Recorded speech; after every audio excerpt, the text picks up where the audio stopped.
তার প্রথম বক্তৃতা দিয়ে গেছেন শক্তি সাধন বাবু। আজকে আমরা আরেকজন মানুষকে দেখেছি যিনি এই বিষয়, যেটাকে আমরা আমাদের এর আগের আলোচনারও বিষয় ছিল যে দেশীয় জ্ঞান চর্চার যে বহমান ধারা, সেই জায়গাটাকে আমরা ধরার চেষ্টা করছি। এবং আজকের সেমিনারের যে বিষয়টাকে আমরা রেখেছি, দেশীয় জ্ঞান চর্চার বহমান ধারার পুঁথি, প্রাক ও প্রাক আধুনিক বাংলা পুঁথি সংগ্রহ, সংরক্ষণ এবং পাঠ। এখন এই যে যাকে আমরা দেশীয় জ্ঞান চর্চার ধারা বলি, এই ধারাটা কিন্তু আমাদের দেশে, বিশেষ করে আমাদের যে অঞ্চলে আমরা বসবাস করি, সেটা তো অত্যন্ত সমৃদ্ধ। আমরা অরবিন্দ যে জায়গাটাতে কাজ করে থাকেন, বাঁকুড়া, বীরভূম, বর্ধমান, মেদিনীপুর, পুরুলিয়া, এই যে বিস্তৃত অঞ্চল, যে অঞ্চলটাকে আজকের দিনে আমরা ভাবি যে ক্ষমতার কেন্দ্র থেকে দূরের এবং প্রত্যন্ত অঞ্চল, এই যে ন্যারেটিভটা তৈরি হয়েছে সেটা কিন্তু ঔপনিবেশিক আমলে, যেখানে আমাদের যে ঔপনিবেশিক নগরায়ন এবং সেই ঔপনিবেশিক নগরায়নের সঙ্গে যে ঔপনিবেশিক ধাঁচের যে জ্ঞান চর্চার একটা খুব ঘনিষ্ঠ যোগাযোগ আছে।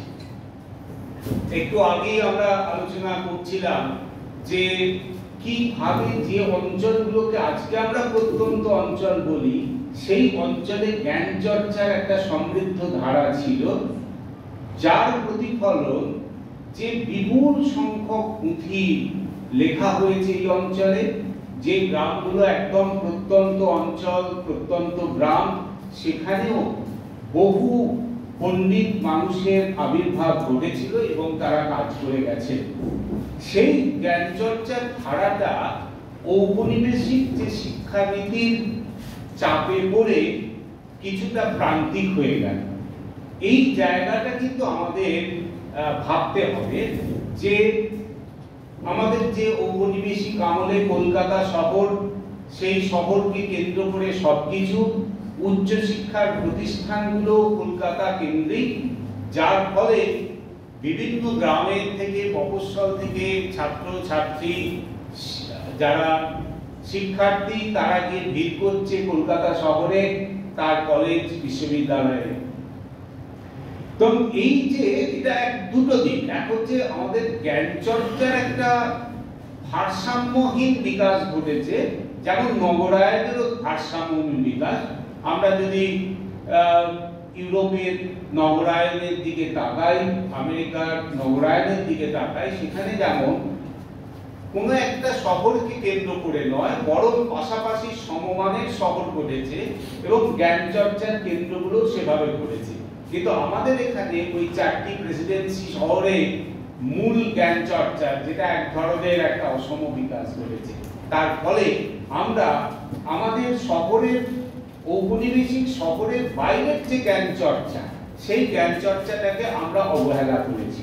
কারণ সেই জায়গাটা আজকে তাকে তার যোগ্য জায়গা ফিরিয়ে দেওয়া দরকার। এবং আমরা চাই যে এই দেশজ জ্ঞান চর্চার ধারা যেটুকু অবশিষ্ট আছে, সেগুলোকে কি করে সংরক্ষণ করা যায়, খুঁজে বার করা যায়, এবং সেটা নিয়ে ব্যাপক চর্চা, গবেষণা যাতে শুরু করা যায়। আমরা আমাদের এই মহাবিদ্যালয়ে একটি সেই ধরনের বেশ কিছু সেন্টার আমরা তৈরি করেছি, যার মধ্যে আমাদের centre for research and preservation of cultural heritage আছে, তার সঙ্গে আছে আমাদের Raghunath Shiromani centre for Indian knowledge system, কারণ যেখানে আমরা এই চর্চাটা চালাতে চাইছি আমাদের সীমিত সামর্থ্যের মধ্যে থেকে। যে কারণে আমরা অরবিন্দ বাবুর মতো মানুষদের আমরা আহ্বান জানাচ্ছি, তাদের চর্চা যাতে আমাদের সমৃদ্ধ করে, বা তাদের যে চর্চা তারা করছে, সেই চর্চাকে যাতে আমরা আমাদের সামর্থ্য দিয়ে কিভাবে সেটাকে আরেকটু এগিয়ে নিয়ে যেতে যায়, সেই চেষ্টাটা আমরা করতে পারি। অরবিন্দ বাবু দীর্ঘদিন ধরে, প্রায় 2 দশকের সময় ধরে, তিনি নিরলসভাবে ওই অঞ্চলে বিশেষ করে দক্ষিণবঙ্গের জেলা শহরগুলোতে এবং প্রত্যন্ত গ্রামগুলোতে তিনি ফিল্ড সার্ভে করেন এবং সেখান থেকে বহু মূল্যবান পুঁথি তিনি উদ্ধার করে এনেছেন এবং সেটাকে তিনি যে দেশীয় পদ্ধতিতে তার যে সংরক্ষণ সেই সংরক্ষণ তিনি করে থাকেন, যার কিছু নমুনা তিনি আমাদের জন্য নিয়ে এসেছেন দেখানোর জন্য, যাতে করে পুঁথি কিভাবে লেখা হয় সেগুলো সম্পর্কে আমাদের একটা প্রত্যক্ষ ধারণা তৈরি হয়। সেগুলো আমরা দেখব তার কাছ থেকে। এবং আমরা যেহেতু বেশ কিছুকাল ধরেই ডিজিটাল প্রিজার্ভেশনের কথা বলি এবং সেই কাজটা আমরা শুরু করেছি ব্রিটিশ লাইব্রেরির সঙ্গে সহযোগিতায়, আমরা যদি তার এই কাজগুলোকে ডিজিটাল ফরম্যাটে সংরক্ষণ করতে পারি তাহলে সেটাকে অনেক বেশি অ্যাক্সেসিবল হবে। কারণ পুঁথি সংগ্রহ এবং সেটা একটা কেন্দ্রে থাকা, তার ফলে তার চর্চাটা সীমাবদ্ধ হয়ে যায়। আজকের দিকে আমরা যদি যে সময়ে আমরা ডিজিটাল আর্কাইভ, ডিজিটাল লাইব্রেরির কথা বলি, সেই জায়গাতে সেটাকে যদি আমরা ডিজিটাইজ করি, তার একটি অবিকল নকল যদি আমরা তৈরি করতে পারি এবং আমরা আমাদের ওয়েবসাইটের মাধ্যমে সেগুলোকে যদি আমরা ছড়িয়ে দিতে পারি, ছাত্রছাত্রী গবেষকরা তারা দূরে থেকেও যাতে সেগুলোকে দেখতে পান, সেই জায়গাটা আমরা করতে পারি। কারণ সেই কারণে আমরা আজকে অরবিন্দ বাবুর কাছ থেকে তার এই অভিজ্ঞতা, সেই অভিজ্ঞতার কথা শুনব, কিভাবে আমরা যৌথভাবে কোনো কাজ করতে পারি কিনা সেটা নিয়েও আমরা একটু ভাবনা চিন্তা শুরু করব। সুতরাং আমরা আজকে এই কথা বলে আমি আমার বক্তব্য শেষ করছি। এবার আমরা অয়নকে ডেকে দেবো, অয়ন অনুষ্ঠানটা শুরু করবে। ধন্যবাদ।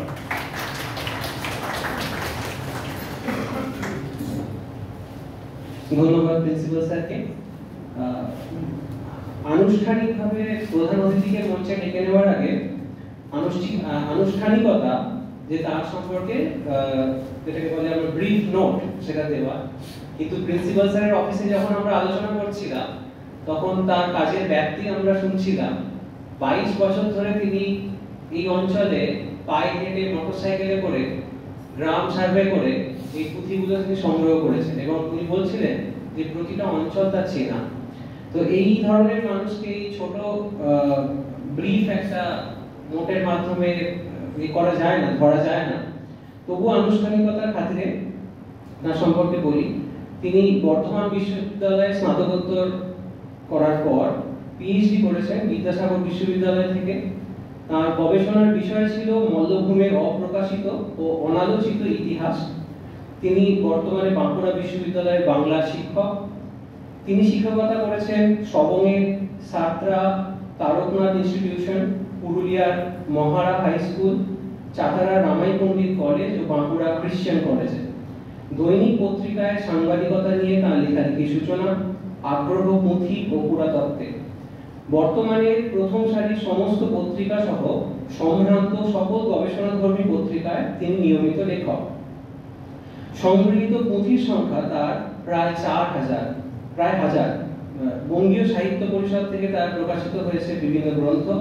সাহিত্য সাধক চরিতমালার অন্তর্ভুক্ত গ্রন্থ যোগেশ চন্দ্র রায় বিদ্যানিধি, ফকির রামের সত্যবীরের পাঁচালী, বাঁকুড়া লক্ষ্মী, দ্বিজ কবিচন্দ্রর কপিলামঙ্গল, জগন্নাথ দাস বিরচিত প্রেমদর্পণ, দীন বৃন্দাবন দাসের তত্ত্বসার, জীবন চক্রবর্তী শ্রীকৃষ্ণ মঙ্গল, জয়ানন্দের চৈতন্য মঙ্গল, শানবান্দা গ্রামের ইতিবৃত্ত, তত্ত্ববিলাস, যোগাদ্দা বন্দনা, রমনাথ বিরচিত সাবিত্রীপালা এবং তিনি একাধিক সম্মানে সম্মানিত হয়েছেন। আমি স্যারকে ডেকে নেব তার মূল্যবান বক্তব্য শোনার জন্য, বলার জন্য। আমরাও এতে সমৃদ্ধ হব। স্যার। আচ্ছা আচ্ছা, স্যার এখন বসে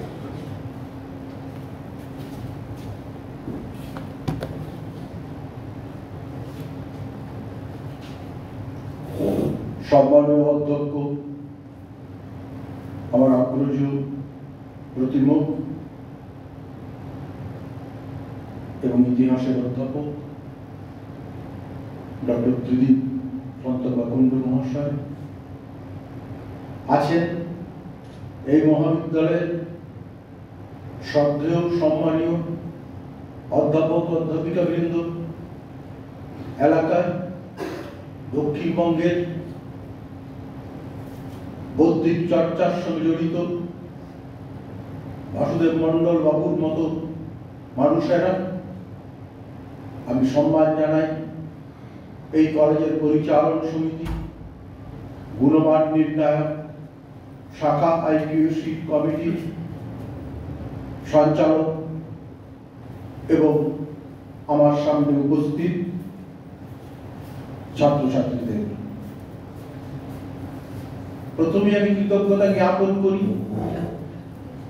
যে আপনারা আমাকে এখানে দেশজ জ্ঞান চর্চায় ধারা নিয়ে কিছু বলার জন্য ডেকে বাধিত করেছেন এবং আমি প্রথম এই কলেজে এলাম। আসানসোলে ঢুকেই আমার যেটা মনে হলো যে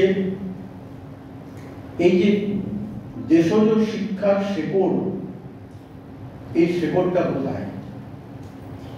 জেলার নাম বর্ধমান। বর্ধমান নামটা কি করে হলো? কিছুকাল আগে পর্যন্ত কন্ট্রাডিকশন ছিল, কিন্তু আমার এক ছাত্রী, তার নাম শম্পা রাউত, তিনি বাঁকুড়ার একটা কলেজে বর্তমানে পড়ান। আগে হাউস গ্রামের একটা হাই স্কুলের শিক্ষিকা ছিলেন। গঙ্গার মহারাষ্ট্র পুরাণ তিনি সম্পাদনা করেছেন। তিনি একটা পুঁথি পেলেন বর্ধমান থেকে বলা মানে আসানসোলের কাছাকাছি একটা গ্রাম থেকে, নামটা বলছি না, ভারতচন্দ্রের অন্নদামঙ্গলের পুঁথিতে দেখছি সেখানে ভারতচন্দ্র লিখেছেন, কামদেব দিলা নাম বর্ধমান খানি। কামদেব কয়াকার মদ একার গ, কামদেব এই বর্ধমান নাম দিয়েছে। প্যারিসে, ফ্রান্সে যে বিশাল বাংলা পুঁথির সম্ভার রয়েছে, ফরাসিরা নিয়ে গেছে এবং বিপ্লবী বাঘাযতীনের নাতি পৃথীন্দ্রনাথ মুখোপাধ্যায় লীলা ফ্রান্সেসকা বলে একটা ক্যাটালগ করেছেন ইংরেজি ফরাসিতে বাংলা পুঁথি। সেখানেও ওই অন্নদামঙ্গলের বেশ প্রামাণ্য পুঁথি রয়েছে। দেখা যাচ্ছে যে অন্নদামঙ্গলের প্রামাণ্য সব পুঁথিতেই এই কথাটা আছে, কামদেব দিলা নাম বর্ধমান খানি। যখন পাথর খুঁজে বেড়াচ্ছি আমরা, মিনস পুরাতাত্ত্বিক অন্বেষণ করছি, আর্কিওলজিক্যাল সার্ভে, তখন খোঁজ পাচ্ছি এবং দেখছি যে দামোদরের তীরে যেখানে সেখানে জৈন মহাবীরের বর্ধমানের নগ্ন উলঙ্গ পাথরের মূর্তি পড়ে রয়েছে। দামোদরের এই পাশে বিহারীনাথের অপোজিটে, আজকে রানীগঞ্জের এই এরিয়া থেকে একেবারে খণ্ড ঘোষ বর্তমানের মাথা পর্যন্ত অসংখ্য জৈন তীর্থঙ্করের এবং মহাবীরের পাথরের মূর্তি এখনো পর্যন্ত রয়েছে এবং সবচেয়ে বড় সাইট হলো ক্ষেত্রপাল তলা পানাগড়। ওই একই মূর্তি এখন বর্ধমান শহরটা ভেতর দিকে ঢুকে গেছে। একই মূর্তি পুরনো বর্ধমানের কাছে একটা পড়েছিল, যেটা ইংরেজরা নিয়ে চলে গেছে, সেটা জৈন মহাবীর বর্ধমানের। তাহলে ওই জায়গাটায় প্রথম যারা এলেন মাছ ধরতে, তারা আমাদের বঙ্গভাষী ক্যাওটেরা, ধীবর সম্প্রদায়। তারা তো আর জৈন ইতিহাস জানেন না, পড়েননি, তখন ইংরেজও আসেনি। তারা দেখলেন একটা উলঙ্গ মূর্তি, তারা সেটাকে কাম বাবা নামে পুজো করেন। পুরুলিয়ায় পাটবিড়রাই যাবেন, উলঙ্গ শীতলনাথের মূর্তি তারা ভৈরব বলে পুজো করেন। তারা কিন্তু ট্র্যাডিশনালি শুনেছেন যে বর্ধমান নামটা কিন্তু এই কাম বাবা দিয়েছে। আমরা যারা ইতিহাস অনুসন্ধান করছি, এরপর আমাদের কতটা রিলেট করতে হবে, তখন বুঝতে পারা যাচ্ছে যে আসলে এই কাম বাবার নামেই স্থানটির নাম হলো বর্ধমান। তাহলে যে জায়গাটায় আমি দাঁড়িয়ে আছি, এই চিত্তরঞ্জন কলেজ, এই মাটিটা তো আমার মা। আমি প্রণাম করি আসানসোলে ঢোকার সঙ্গে সঙ্গে। যদি আমার মায়ের খবর আমি না বলতে পারি আর সেলিকিটস বাইরে মুখস্থ করে দিই, সেটার নাম এডুকেশন হতে পারে, লার্নিং হতে পারে না। ক্যালকাটা ইউনিভার্সিটির লোগোতে দেখবেন লেখা আছে যে কলকাতা বিশ্ববিদ্যালয় প্রতিষ্ঠিত হয়েছিল অ্যাডভান্সড ফর লার্নিং। এডুকেশনের জন্য নয়, লার্নিং এর জন্য। সে লার্নিং এর একটা বড় ফিল্ড হলো আসানসোল সাব ডিভিশন, আসানসোল মহকুমা। সেই ফিল্ডে দুটো পার্ট, একটাই মোচা কাগজ, দ্যাট মিনস ম্যানুস্ক্রিপ্ট পুঁথি, আর একটা হলো পাথর। আশ্চর্যের বিষয়, ইতিহাসের অধ্যাপকদেরকে আমি মানে তাদেরকে আছেন সবাই জানেন, আমি ছাত্রছাত্রীদের বলছি, জানেন ছাত্রছাত্রীদের বলছি, যত পাথরের মূর্তি দেখছেন, মন্দির দেখছেন, স্যারেরা তো জানেন, এক টুকরো পাথর পশ্চিমবঙ্গের নয়, বর্ধমানের নয়, বাঁকুড়ার নয়, পুরুলিয়ার নয়, পুরো পাথরটাই সাউথ ইন্ডিয়ার। কারণ আমাদের এখানকার পাথরে যে মূর্তি হয় তা পচা পাথর, বেশি শুশুনিয়ার পাথরের থালা হলে দুদিন পরে ভেঙে যায়, বড়জোর একটা ধূপদানি হয়, পাথর বাটি হয়। এই পাথর উড়িষ্যার, গোদা বাংলায় যাকে বলে রামকড়ি, ভদ্র ভাষায় গ্রানাইট। অধিকাংশ পাথর সাউথ ইন্ডিয়ার।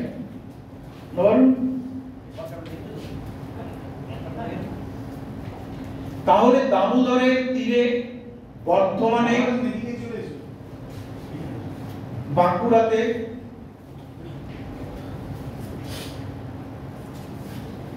হাজার হাজার মৌজাতে, হাজার হাজার গ্রামে এই যে হাজার লক্ষ পাথরের মূর্তি, মন্দির, মন্দিরের ভগ্নাংশ বরাকর তেলকুপিতে পাওয়া যাচ্ছে, সব পাথর কোথাকার? সাউথ ইন্ডিয়ার অথবা উড়িষ্যার। কত টাকা থাকলে সেই যুগে, কি পরিমাণ সোর্স অফ আর্নিং থাকলে সাউথ ইন্ডিয়া থেকে, আমরা এখন মার্বেলের বাড়ি করছি, একটু তাতেই আমাদের কত টাকা চলে যাচ্ছে। তাহলে সাউথ ইন্ডিয়া থেকে, উড়িষ্যা থেকে পাথর এনে এই সব মূর্তি মন্দির তৈরি হয়েছিল। কবে? বাঙালির জন্মের আগে অধিকাংশ, এবং শেষ মোটামুটি আকবরের পিরিয়ড পর্যন্ত। তার এত টাকা এলো কোথা থেকে? কারণ টাকার উৎসটা ছিল এই এলাকাতে। আজ যেমন কলিয়ায় তাল তাল কয়লা পাচ্ছে, এই এরিয়ায় হাজার হাজার বছর আগে তাল তাল তামা পাওয়া যেত। সুবর্ণরেখার বালিতে এখনো সোনা পাওয়া যায়। পাতকুমকে বলা হয় সোনার পাতকুম। সুবর্ণরেখার দুপাশে কি পরিমাণে সোনাটা পাওয়া গেছে, এবং যে সোনার পাহাড়টা থেকে সুবর্ণরেখার উৎপত্তি পাতকুম পর্যন্ত, তা আজকের দিনে অকল্পনীয়। সেই সোনা, সেই তামা এবং রেশম, হাই কোয়ালিটির বোম্বিক্স মরিচ চাষ, সিল্ক আর ভেষজ, তার একটা এক্সপোর্ট ইম্পোর্ট হয়েছে খ্রিস্টাব্দ 4th শতক পর্যন্ত। খ্রিস্টাব্দ 4th শতক থেকে বাংলার নদী বাণিজ্য ধ্বংস হয়ে যায়। বাঙালি জাতটারই জন্ম হয় বিকিরি জাত হিসাবে, মানে বাঙালির যখন ফরমেশন হচ্ছে তখন আর বাংলার সম্পদ কিছু থাকছে না। তবুও গোটা বাংলাদেশটা তো আর একসঙ্গে বিক্রি হয়ে যায়নি। তবুও শেষ সম্পদটা ছিল এই সাউথ ওয়েস্ট বেঙ্গলের এই এরিয়ায়, আরামবাগ থেকে একেবারে জামশেদপুর, ওই দিকটা যদি ধরি সোজা দক্ষিণে, এই দিকে যদি ধরি তাহলে আরামবাগ থেকে একেবারে পুরো এই এরিয়া ধরে যতটা চলে গেল ঝাড়খণ্ড জেলার পীর টাঁড় পর্যন্ত। পীর টাঁড়ে উৎপত্তি হচ্ছে বরাকর, বরাকর মিশছে দামোদরের সঙ্গে। পীর টাঁড়ের একটা জায়গার নাম হলো পখরনা। পখরনায় গেলেই দেখবেন প্রাচীন সভ্যতার অমূল্য সব নিদর্শন পুরো এরিয়ায় ছড়িয়ে আছে। একই নাম দামোদরের তীরে বড়জোড়ার একটা জায়গার নাম হলো পখরনা। পখরনায় যদি যান দেখবেন হিন্দু জৈন সভ্যতার প্রচুর নিদর্শন এখনো পড়ে আছে, যা আজ থেকে কম করে 1000 বছর আগে। অনুমান যে এই পখরনা থেকে ওই পখরনা পর্যন্ত একটা রাজ্য ছিল।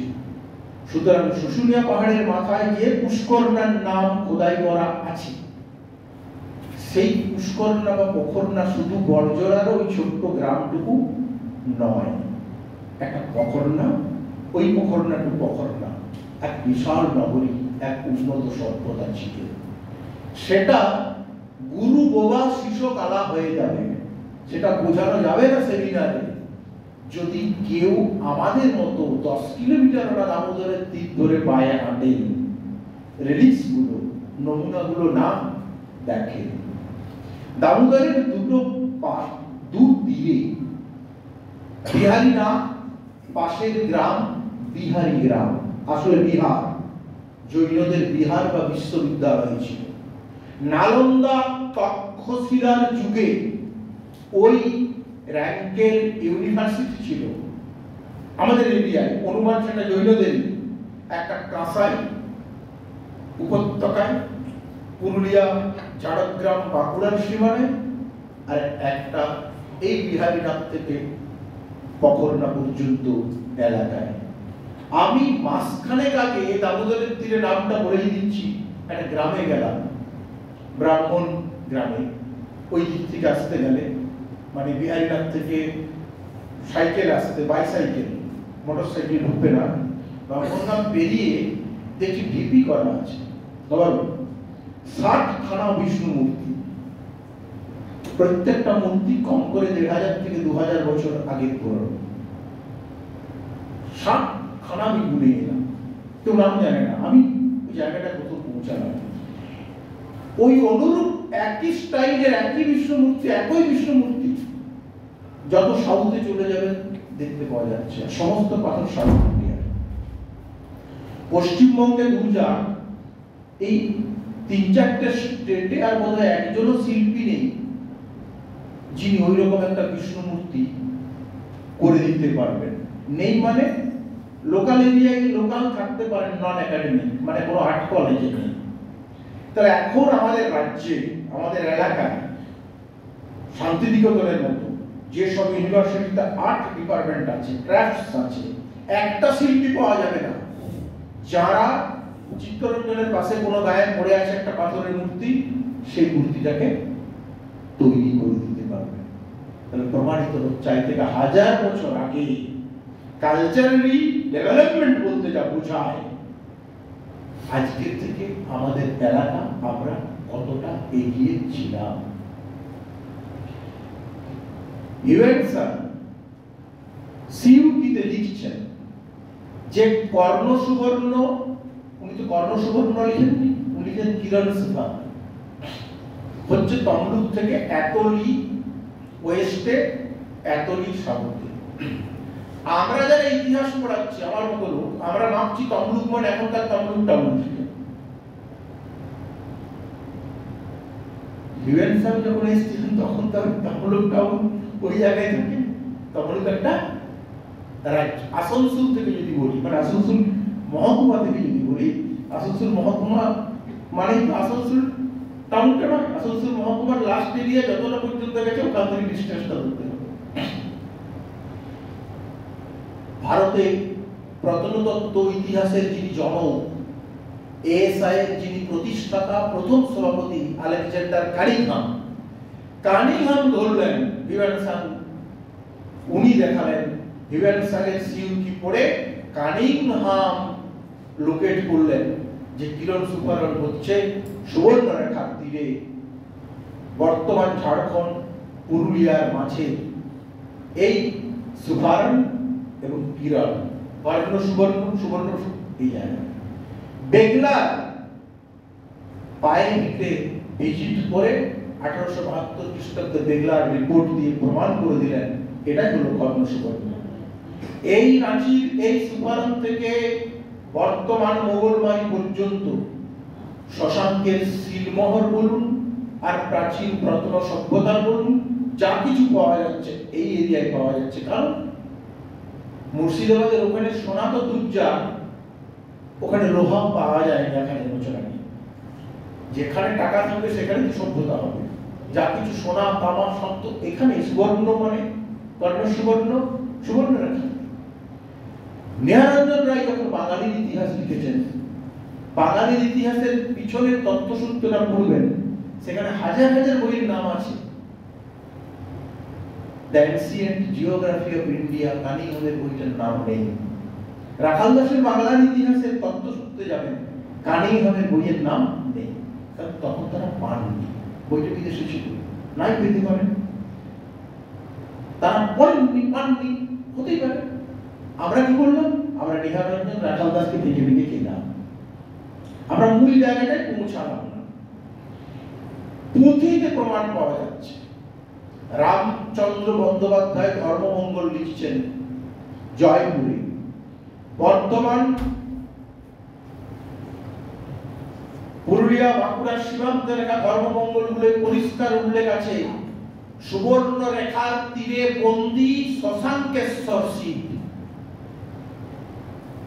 বাঘমুন্ডিতে গায়ের নামই পাওয়া যাচ্ছে শশাঙ্ক খাস, পুরুলিয়াটা হবে উচ্চার শশাঙ্কেশ্বর।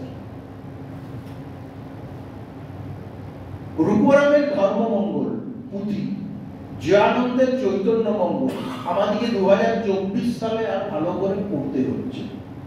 পরিষ্কার উল্লেখ আছে যে কোথায় ছিল সেই প্রাচীন সভ্যতাটা।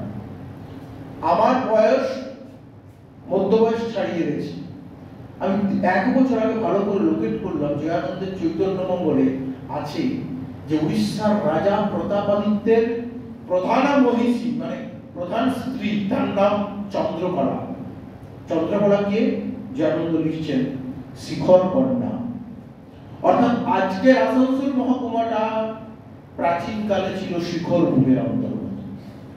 বরাকরের মন্দির শিখর রাজাদের এরিয়া প্রতিষ্ঠিত অথবা পৃষ্ঠপোষকৃত। মাইকেল মধুসূদন এসেছেন সেই শিখর রাজাদেরই একটা ফেকড়া যখন কাশীপুরে এলেন, সেই কাশীপুর রাজবাড়িতে। কত বড় এরিয়া, কত ধনী ছিল শিখর ভূম। তার রাজকন্যা উড়িষ্যার বিশাল রাজা প্রতাপরুদ্র, তার প্রধান মহিষী। জয়ানন্দ লিখছেন চৈতন্যদেব যখন প্রথম উড়িষ্যায় ঢুকলেন, তার গলার মালাটা খুলে পরিয়ে দিলেন চন্দ্রকলাকে। চন্দ্রকলাকে চৈতন্যদেব অভিনন্দিত করলেন। জয়ানন্দের চৈতন্য মঙ্গল তো হিস্ট্রি, পুরো ইতিহাস জয়ানন্দের চৈতন্য মঙ্গল। রূপরামের ধর্মমঙ্গলে আছে মঙ্গলকোট পর্যন্ত প্রসারিত ছিল এই প্রতাপরুদ্র এবং তার মিত্র ফ্রেন্ড রাজা যারা মল্লভূম শিখরভূম এদের রাজ্য মঙ্গলকোট পর্যন্ত। মঙ্গলকোট ছিল প্রধান নদী বন্দর। মঙ্গলকোট দিয়ে এক্সপোর্ট ইম্পোর্ট হতো বাইরে, এই যে তামা সোনা যা গল্পগুলো বলছি। চণ্ডীমঙ্গলের যত গল্প পটভূমি গণপতি সদাগর সীমন্ত মঙ্গলকোট। তমলুক তো অনেক দূরে, ওপাশে বাঘমুন্ডি বলরামপুর সুবর্ণরেখায় বন্দর, এপাশে মঙ্গলকোটে বন্দর। এই নদী বন্দর নদী সভ্যতাকে কেন্দ্র করে সে যুগে এক সভ্যতার বিস্তার লাভ ঘটেছিল। তার পাথুরে প্রমাণ এই সব পুরাকীর্তি। এবং তার সঙ্গে যদি টাচ আমরা টাচটুকু খুঁজতে যাই, সে টাচটা ছিল লোকের মুখে। ফোক স্টোরিতে, ফোক টেলে, জেনারেশন টু জেনারেশনের টেলিং। আমার দাদু বলে গেছে, দাদুর মুখ থেকে আমি শুনেছি, আমার দাদুর মুখ থেকে আমি শুনেছি। আর সেই জেনারেশন টু জেনারেশনের টেলিংটাকে মধ্যযুগের কবিরা, বিশেষ করে মঙ্গল কাব্যের কবিরা, তারা রিটিন ল্যাঙ্গুয়েজে রেখেছেন। তা পাওয়া যাচ্ছে পুঁথিতে। তাই 2024 সালে যদি আমরা ইতিহাস নিয়ে বলি, সমাজতত্ত্ব নিয়ে বলি, সমাজ নিয়ে গবেষণা করি, তাহলে দুটো জায়গাকে কিন্তু মেলাতে হবে। পাথর আর পুঁথি দুটোকে আলাদাভাবে রাখলে কিন্তু সেটা চলবে না। প্রথম বাংলা উপন্যাস ম্যাচিওর দুর্গেশ নন্দিনী 1865-তে প্রকাশিত হল। প্রথম সংস্করণের প্রথম শব্দটাতে বঙ্কিম ভুল করলেন। দুর্গেশ নন্দিনী শুরু হচ্ছে যে সালটা দিয়ে। আপনারা যদি দুর্গেশ নন্দিনীর ফার্স্ট এডিশনটা দেখেন, ওই ফার্স্ট এডিশনের সালটা বঙ্কিম ভুল করেছে। উনি কারেকশন করে দুর্গেশ নন্দিনীর 5th এডিশন থেকে সালটাকে, যেটা প্রকৃত সাল, সেটা করলেন। অর্থাৎ যেদিন মানসিংহের এখানে প্রবেশ মোগলের ঘটেছিল। দুর্গেশ নন্দিনী গড় বান্দারণকে নিয়ে লেখা, ব্যাকগ্রাউন্ড পটভূমি ইতিহাসে। কোথায় গড় বান্দারণ? যেখানে রামকৃষ্ণ বিদ্যাসাগর রামমোহনের যে এলাকায় জন্ম। 19 শতকের নবজাগরণের প্রধান 3 পুরুষ রামমোহন, রামকৃষ্ণ, বিদ্যাসাগরের বাড়ি, তাদের গ্রাম হলো 8 কিলোমিটার এরিয়ার ভেতরে। অর্থাৎ 19th সেঞ্চুরির 3টে প্রধান লোককে আমরা পেলাম যাদের জন্মস্থান 8 কিলোমিটার এরিয়ার ভেতরে, গড়বান্দর এলাকায়। গবেষকরা বলছেন খানাকুল কৃষ্ণনগর বিদ্যা সমাজের গভীর প্রভাব রয়েছে বিদ্যাসাগরের মধ্যে। পুঁথির আবিষ্কার যত ঘটে চলেছে, পাথরের আবিষ্কার যত ঘটে চলেছে, দেখা যাচ্ছে যে এই 3 মহাত্মার জন্মভূমি যেখানে, ওই এরিয়ায় দ্বারকেশ্বর, মুন্ডেশ্বরী, শিলাবতী, কংসাবতীর তীরে, ওই এলাকায় নবদ্বীপের আগে একটা ডিস্ট্রিক্ট সমাজ, বিদ্যা সমাজ গড়ে উঠেছিল। গঙ্গার ওই দিকটা সমৃদ্ধ হয়েছিল নবদ্বীপকে কেন্দ্র করে। আমি মধ্যযুগের কথা বলছি, কারণ সেক্টরটার নামই হলো রঘুনাথ ছিল।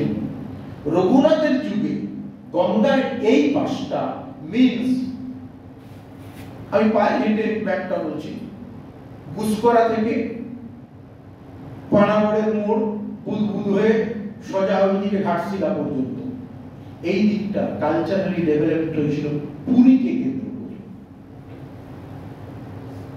মাদারামাজি পুরীর ইতিহাস জানিয়ে দিচ্ছে যে প্রাচীন ভারত সভ্যতাটা সেই সময় কতটা উন্নত ছিল। পুরীকে কেন্দ্র করে সেই পুরীর একটা পার্ট, ছোট্ট শেকড় ছিল এই এরিয়ায়, খানাকুল কৃষ্ণনগরে।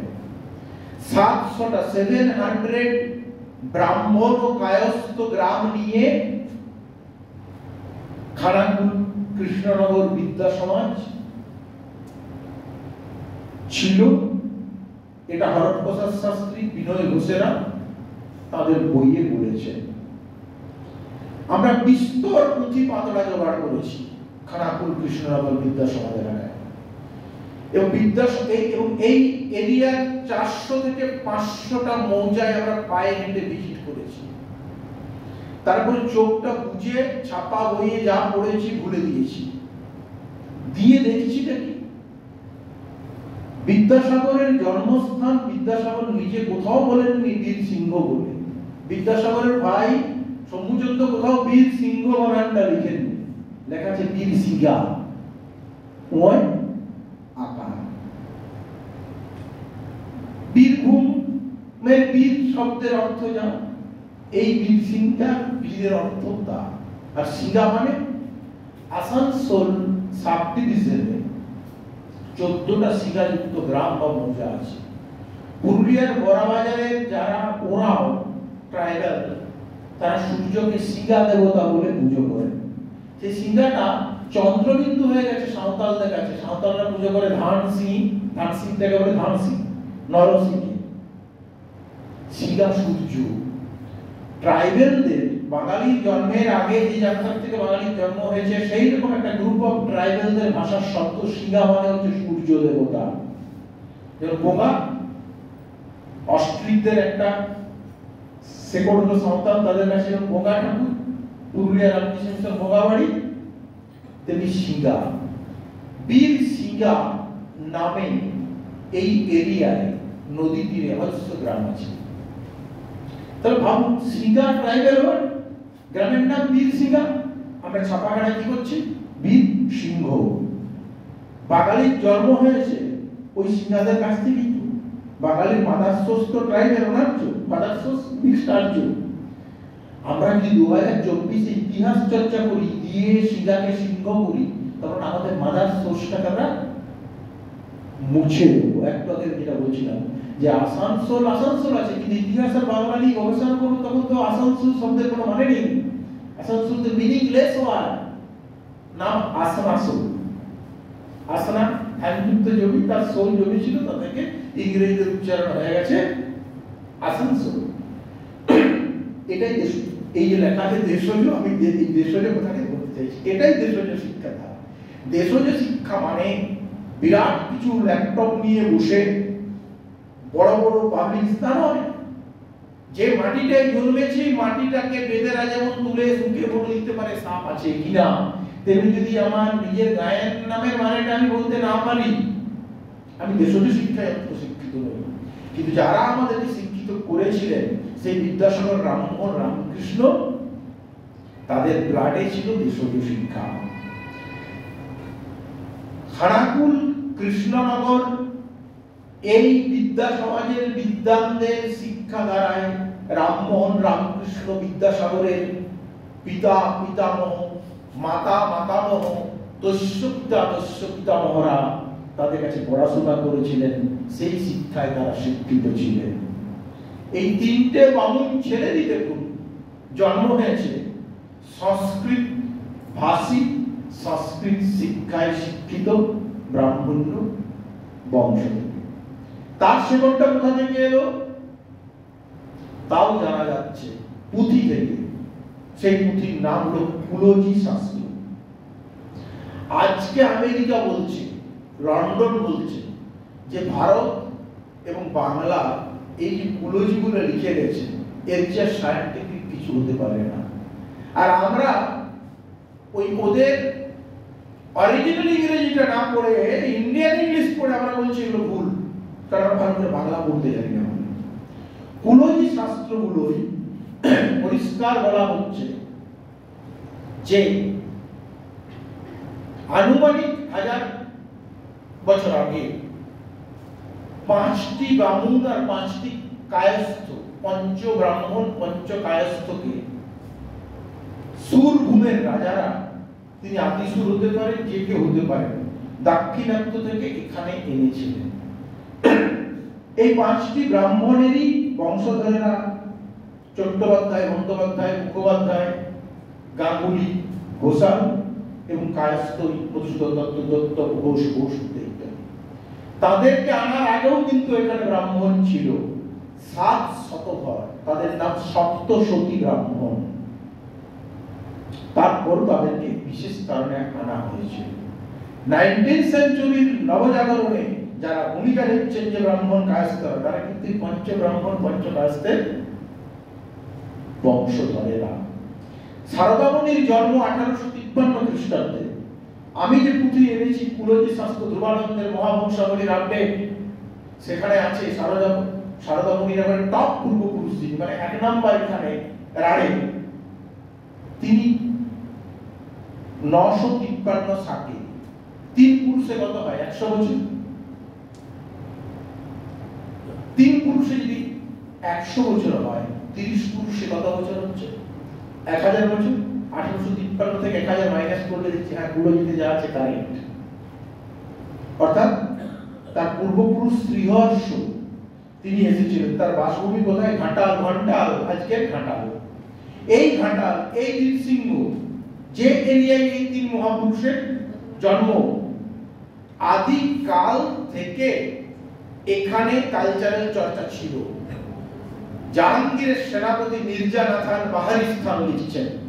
সেই বাহারিস্তানের ট্রান্সলেশন আমরা পাচ্ছি সদ্য আসামের পণ্ডিত বড়ুয়া সাহেব পড়ছেন। সে বাহারিস্তান আমরা এখন পড়ছি এই ইদানিং। পরিষ্কার বাহারিস্তানে উল্লেখ আছে যে বিদ্যাসাগরের যেখানে জন্ম সেই গ্রামটাতেই এবং সেই এরিয়াতেই বাহারিস্তান বাংলা অনুবাদ দেখুন বেরিয়েছে সত্য। দেখা যাচ্ছে গড় মন্দারণে অল্প পরিমাণে হলেও দামি হীরক পাওয়া যেত। তখনও পর্যন্ত হিরে পাওয়া যাচ্ছে কোথায়?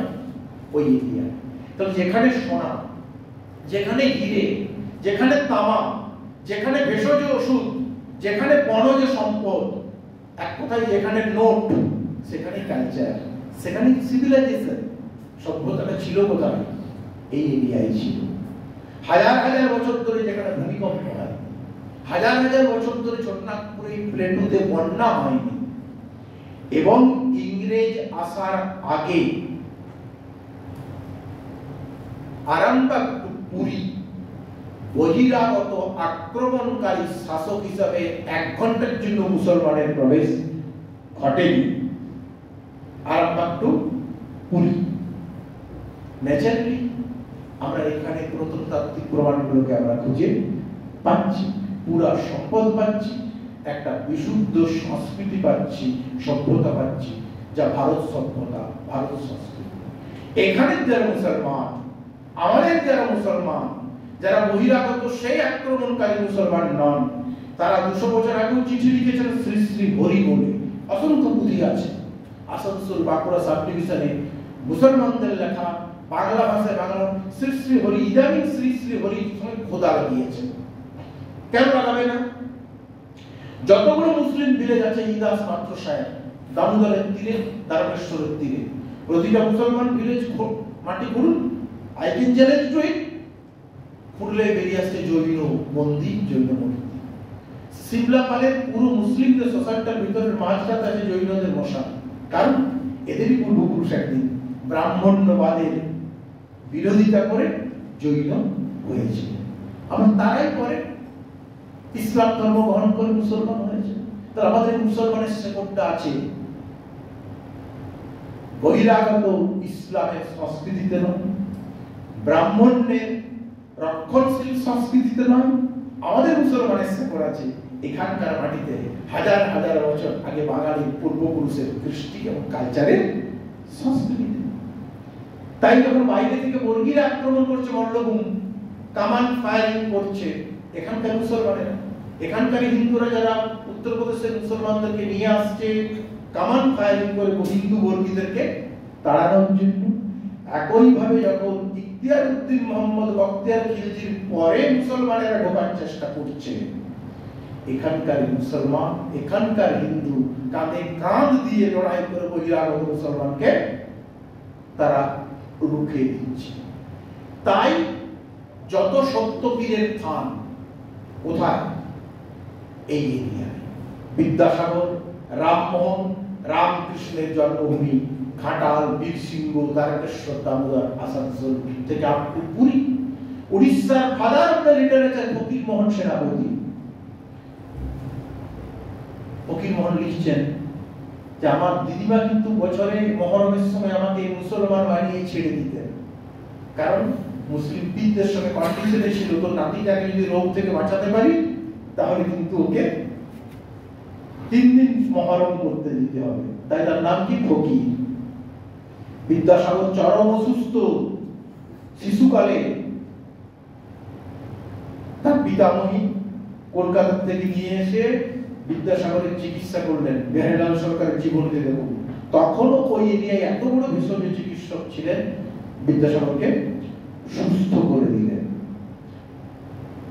আরামবাগ, ঘাটাল, বিষ্ণুপুর 3টে সাব ডিভিশনে অসংখ্য সূর্য মূর্তি পাওয়া যাচ্ছে।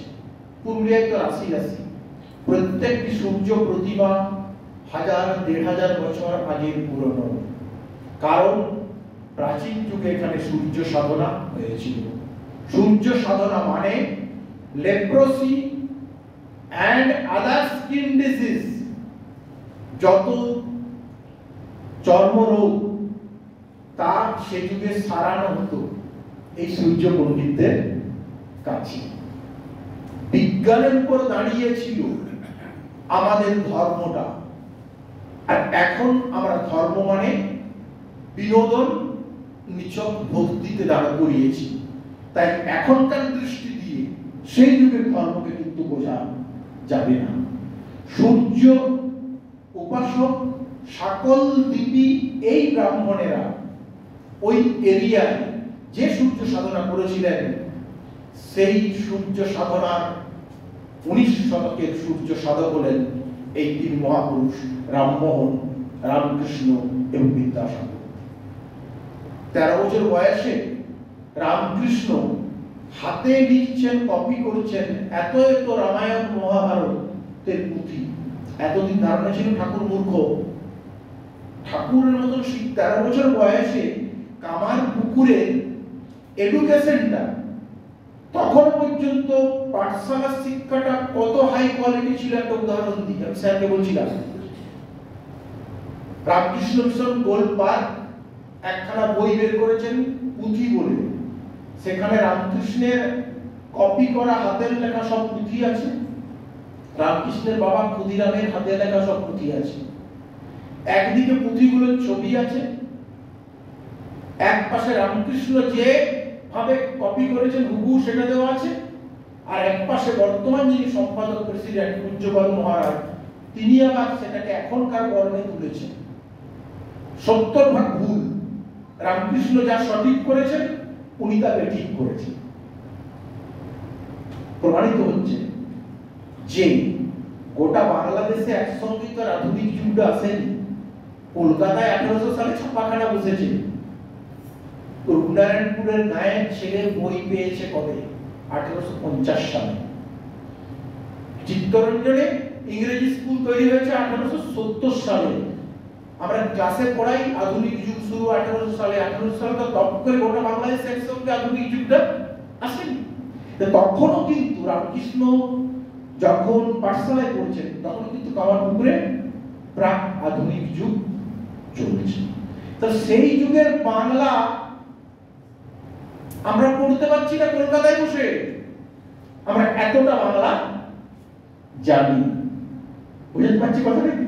আর ঠাকুর যা সঠিক করছে আমরা তা বেঠিক লিখছি। আমরা বাংলা মানে ভাবছি ছাপাখানার বাংলা, আমরা বাঙালি মানে ভাবছি কলকাতার এইটুকু জায়গায় টঙ্গে যেটুকু বাঙালি আছে সেইটুকু বাঙালি। আমরা লেখাপড়া শিক্ষা চর্চা মানে ভাবছি কলকাতার শিক্ষা প্রতিষ্ঠানগুলো। এই সংকীর্ণতার পতন ঘটাচ্ছে বিদেশিরা। তাই আমার দৃঢ় বিশ্বাস যে 70 বছর পরে এখানকার গ্রামে গ্রামে এসএসসি তে যারা মাস্টারি করতে আসবে বাংলা নিয়ে, তারা আমেরিকা ইংল্যান্ডের ছেলেগুলো আসবে ওখানে চাকরি না নিয়ে, এবং তারা আমাদের কান মূলে বাংলাটা শেখাবে কাকে বলে বাংলা। বিকজ কারণ তারা এগুলো হাত দিয়েছে, তারা দেশজ শিক্ষাটায় হাত দিয়েছে। তারা যা কিছু ইন্ডিয়া নিয়ে গবেষণা আগে ইন্ডিয়ার মাটিতে বসছে।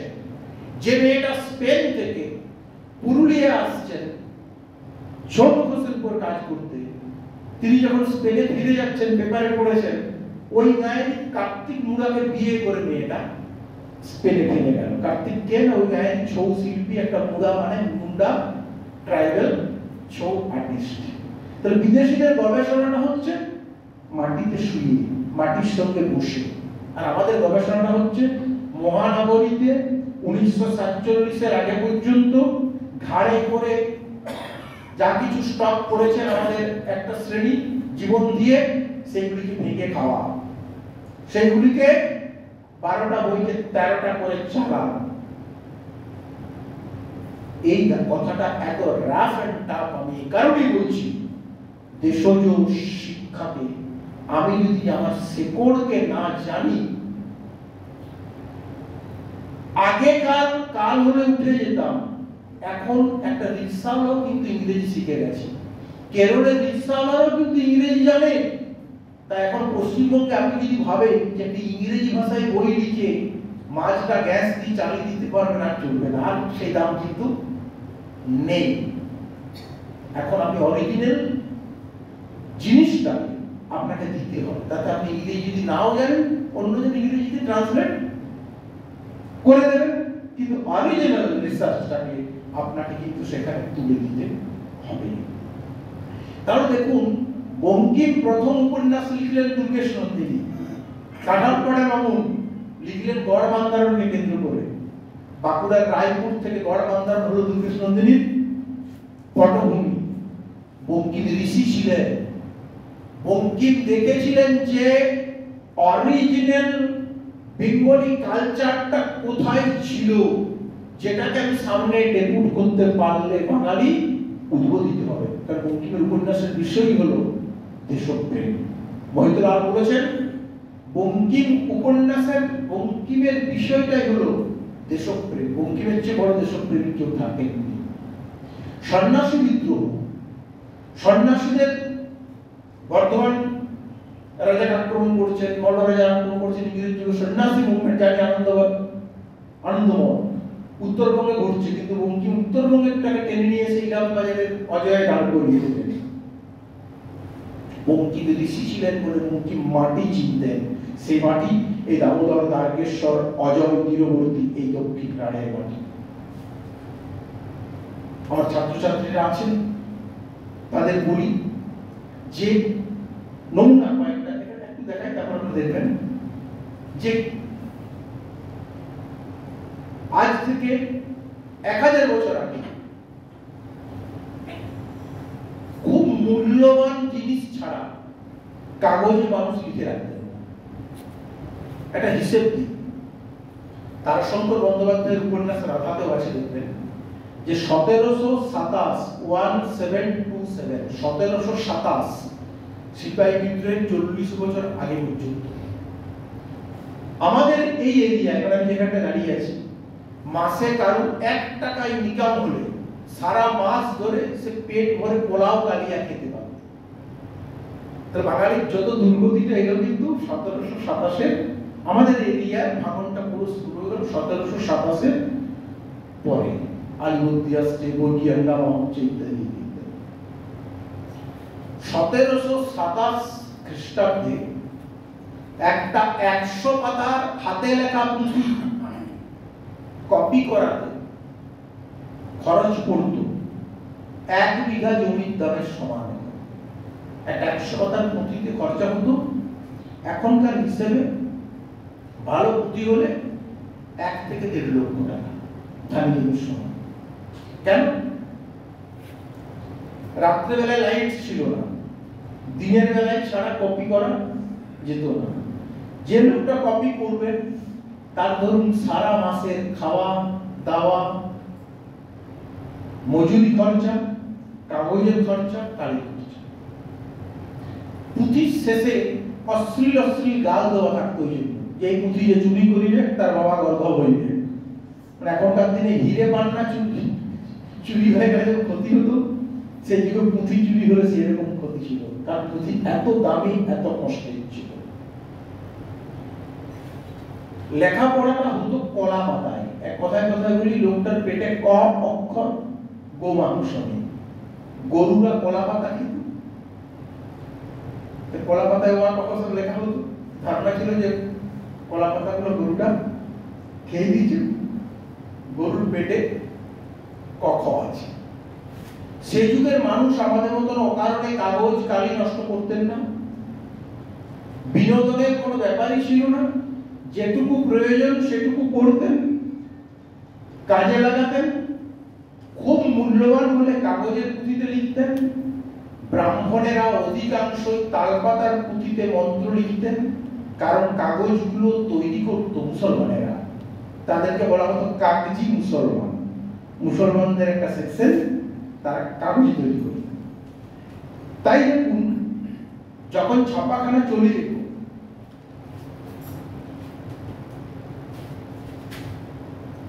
তখনও ব্রাহ্মণদের যারা পুরোহিত তারা সেই পুরনো সংস্কারটাকে বুঝতে পারবে না।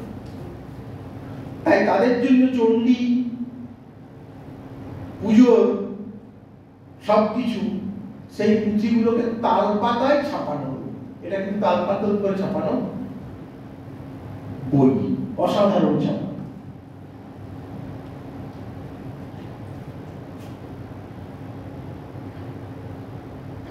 মেমোরেবল অত্যন্ত কীর্তিযোগ্য ব্যাপারগুলোকে তারা লিখে রাখতেন পাথরে, তামার প্লেটে, দেখেন তাম্র শাসন পৃথিবী, অথবা মাদলা পাতায়। মঙ্গলকোটের একটা গ্রামে আমি গেলাম, ক্ষীরব গ্রামে। বহু মানুষ গেছে, যাই না কেন নজরে পড়েনি।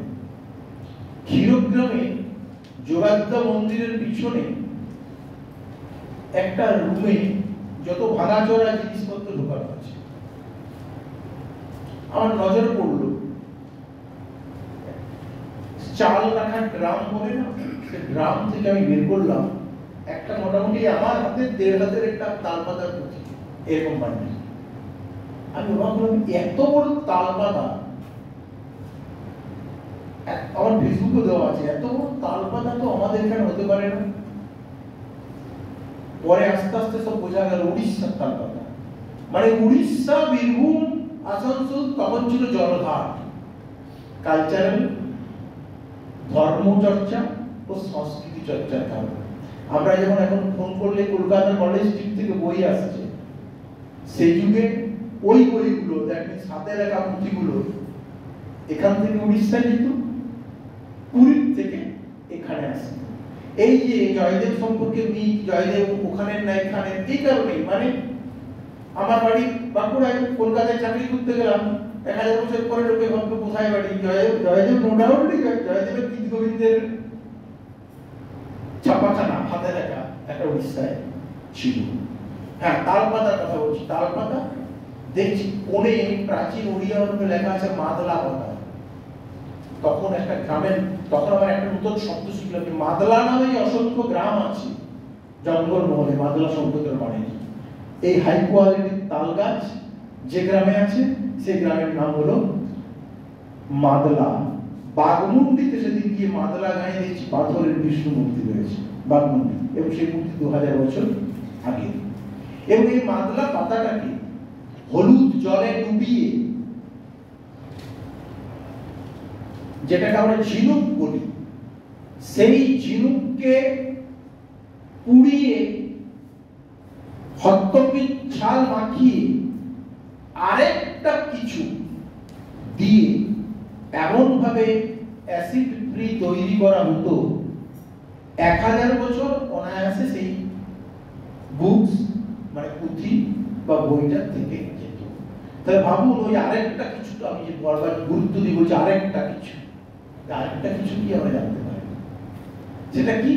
সেটা একটা রাসায়নিক পদার্থ। তাহলে ওরা অ্যানসিয়েন্ট ইন্ডিয়ান কেমিস্ট্রি, হিন্দু কেমিস্ট্রিটা কি উন্নত ছিল যে এখন আমরা ক্লিনার দিয়ে বাড়ি ড্রেসিং টেবিলের আয়না যদি মুছি হয়ে যাচ্ছে, কলগেট দিয়ে দাঁত ঘষছি দাঁত হয়ে যাচ্ছে। এত লাখ লাখ মূর্তি মন্দির বাঁকুড়া, পুরুলিয়া, বর্ধমান, পশ্চিমবঙ্গে, সেই মূর্তিগুলোকে তারা, এই মন্দিরগুলোকে ক্লিনিং করত। ক্ষয় তো নেই, উপরন্তু তাদের ঔজ্জ্বল্য বাড়ত। তাহলে তারা রসায়ন চর্চায় আমাদের থেকে কতখানি এগিয়েছে। তাহলে প্রাচীন ভারতের রসায়ন, প্রাচীন ভারতের বিজ্ঞান, জ্যোতির্বিজ্ঞান কেমন ছিল তার শেষ ল্যাজ নয়, ল্যাজে মাইনর যে লোমটুকু থাকে সেইটুকুর চিহ্ন আমরা এখনো পেতে পারি পুঁথিতে। এই জন্য আমাদের এখনকার ছাত্রছাত্রীদের দেশজ শিক্ষা চর্চাটা করা উচিত। সর্বোপরি আমি বলেই দিলাম, রামমোহন রামকৃষ্ণ বিদ্যাসাগর তিনজনেরই প্রাইমারি ডেভেলপমেন্ট বিদ্যাসাগর কলকাতায় গেছেন, 9 বছর 10 বছর 11 বছর পর্যন্ত এখানে তৈরি হয়ে গেছে। তাদের রক্তের স্রোতে, তাদের জিনে, বাসনা লোকে, তাদের চারপাশের পরিবেশ, পরিজন, সামাজিক পরিবেশ সর্বদা কাজ করেছে। এতদিন একটা পুঁথি পাওয়া যাচ্ছে, সুমিত সরকার, বিনয় ঘোষ উল্লেখ করেছেন তাদের বইয়ে, নারায়ণ শর্মা শুদ্ধিকারিকা, ইতিহাসের যারা আছেন, শুদ্ধিকারিকা। নারায়ণ বন্দ্যোপাধ্যায় বিদ্যাসাগরের জন্মের প্রায় 300-350 বছর আগে এবং রঘুনাথ শিরোমণির সমকালীন কনাথ তর্কবাগীশের ওই নাতির পরবর্তী প্রজন্মের লোক, যিনি শুদ্ধিকারিকা লিখেছিলেন। কি আছে শুদ্ধিকারিকায়? মেয়েরা লেখাপড়া করবে, মেয়েরা চয়েস ম্যারেজ করবে তখনই যদি ঘটক দিয়ে তার উপযুক্ত পাত্র পাওয়া না যায়, মানে লাভ ম্যারেজ করবে। বিধবা বিবাহ পরাশর সংহিতা থেকে বিদ্যাসাগর দেখাচ্ছেন নারায়ণের শুদ্ধিকারিকায় বিধবা বিবাহের বিধান রয়েছে। আজও জঙ্গলমহল, পুরুলিয়া, আসানসোল, বাঁকুড়ার নামই ধরে বলে দিচ্ছি, মাহাতো বিধবা বিবাহের বিধান আছে। যদি কোনো অকালে হঠাৎ মারা যায়, দাদা তার ভাই তার ভাতৃবধূকে বিয়ে করতে পারে। আজও এই এরিয়ার বাউলিদের মধ্যে সাঙ্গা নামক লিভ টুগেদার প্রথা চালু আছে। তাহলে সতীদাহ, বিধবা বিবাহ যা কিছু চাপানো হয়েছিল বিশেষ ব্রাহ্মণদের মধ্যে, এখানকার যে বিশাল জনজাতি সমাজ তারা অনেক প্র্যাগম্যাটিক, অনেক এগিয়ে ছিল। এখানকার মেয়েরা সে যুগেও স্বাধীন ছিল, শিক্ষা ছিল। রাশি রাশি পুঁথির আবিষ্কার ঘটছে, প্রমাণিত হচ্ছে যে সপ্তদশ শতকে শ্রীনিবাস আচার্যের কন্যা স্ত্রী, নিত্যানন্দের স্ত্রী জাহ্নবা দেবী, এরা একটা করে কলেজের প্রিন্সিপাল ছিলেন। সেই কলেজগুলোর নাম ছিল শ্রীপাঠ। এখনকার ভাষায় কলেজ বোঝানোর জন্য বলছি, শ্রীপাঠ। ব্যাপক মহিলা শিক্ষা ছিল। তো কেমন শিক্ষা ছিল? এই যুগের মতো, যার মাথায় শিক্ষা ধরবে তাকে শিক্ষা দেওয়া হবে। যে ভালো কাঁথা সেলাই করতে পারবে তাকে সূচি শিল্পে পাঠানো হবে। যে কাড়া চড়াতে পারবে, মোষ চড়াতে পারবে তাকে উৎকৃষ্ট বাগাল করা হবে। যে চুল কাটতে পারবে তাকে উৎকৃষ্ট খোরকার করা হবে। যার যেটাই স্পেশালিটি, সেই যুগে তাকে সেই লাইনে পাঠানো হতো। গাধাকে পিটিয়ে ঘোড়া করার শিক্ষাটা ইংরেজরা শেখালো 1800 সালের পরে। সেই এডুকেশন সে যুগে কিন্তু ছিল না। অরিজিনাল এডুকেশন যেটা, আমি লাইব্রেরিয়ান, মল্ল রাজাদের, কাশীপুরের রাজাদের, আমার ছেলে একটা বয়স পেরোনোর পরেই তাকে আমি সঙ্গে নিয়ে চলে আসলাম। তো সে যুগে অর্থাৎ সে বাবার সঙ্গে 9 বছর বয়স থেকে রাজার লাইব্রেরিতে বসে, সেই যুগের লাইব্রেরিটাকে বলা হতো গাথাগার, গ্রন্থাগারের অপভ্রংশ গাথাগার। সেই যুগে থাকতো হাতে লেখা পুঁথি, লাখ লাখ হাজার হাজার পুঁথি থাকতো রাজাদের লাইব্রেরিতে, মেদিনীপুরে রামগড় রাজার লাইব্রেরিতে। এই যুগের মতো মলাটে লেখা থাকতো না, ক্যাটালগ থাকতো না, দেখে বলে দিতে পারতো কোনটা কি। 9 বছর বয়স থেকে লাইব্রেরিয়ানের ছেলে এডুকেশনটা নিত বাবার কাছে। যদি তার ছেলে না থাকতো, ছেলে যদি ইন্টারেস্টেড না হতো, ভাগ্নে হাতে কলমে জেনেটিক্যাল একটা শিক্ষা ছিল সেই যুগে। তাই সেই যুগের শিক্ষার ব্যাপ্তিটা ছিল এই যুগের তুলনায় কম, ভিত্তিটা ছিল এতখানি পোক্ত। এর নাম দেশজ শিক্ষা। এখন ক্লাস 7 মানে 13 বছর যদি ধরি বয়স, সেই যুগে 13 বছরে ক্লাস 1 হতো। কৃত্তিবাস তার আত্মবিবরণীতে লিখছেন, বড় গঙ্গা পেরিয়ে তিনি গুরুর কাছে পড়তে গেলেন যখন তার বয়স 11 নিগড়ে ভারতে প্রবেশ, মানে যখন ওই বয়সে ঢুকছেন। ক্লাস 1 এর প্রাথমিক শিক্ষাটা ছিল 13 বছর। 13 বছরের পরে স্পেশালিটি, যে যে লাইনে আসবে, মল্লবিদ্যা মল্ল শিখবে, কেউ ঘোড়ার ডাক্তার, ঘোড়ার রোগ সারানো তিনি অশ্ব, কেউ সাপ করে তিনি সর্ববিদ্যা শিখবেন, যার গায়ে জোর আছে ব্যায়াম করতে জানে তিনি ক্ষেত্রবিদ্যা শিখবেন। দেশজ শিক্ষাটা ছিল 13 বছরের পরে এই স্পেশাল এডুকেশনের দ্বারা, কারণ সে যুগে এরকম চাকরি ছিল। কৃত্তিবাসের আত্মবিবরণীতে আছে যখন চাকরির অ্যাডভার্টাইজমেন্ট হলো বোর্ডের রাজার কাছে, যার সভা পণ্ডিতের পদ খালি হয়েছে, কৃত্তিবাস লাইন দিয়ে ডাক পেলেন দুপুর 2:30টার পরে, সপ্তঘটি বেলা যখন দিয়ালে পড়ে কাঠি, 7 ঘটিকা বেলা। তাহলে ভাবুন কৃত্তিবাসের আগে তাহলে কত ওই লেভেলের পণ্ডিত ওই চাকরিটায় লাইন দিয়েছিলেন, কি উন্নত ছিল সেই সময়ের শিক্ষা। মাড়ো, মানকরের পাশে একটা গ্রাম হলো মাড়ো, আর একটা গ্রামের নাম হলো কোটা। কানা, আপনারা তো জানেন যে কানা রঘুনাথের অরিজিনাল বাড়ি ছিল এই কোটাতে। ধর্মমঙ্গলের পুঁথিগুলোতে আছে কাঁকসা থেকে বাঁ দিকে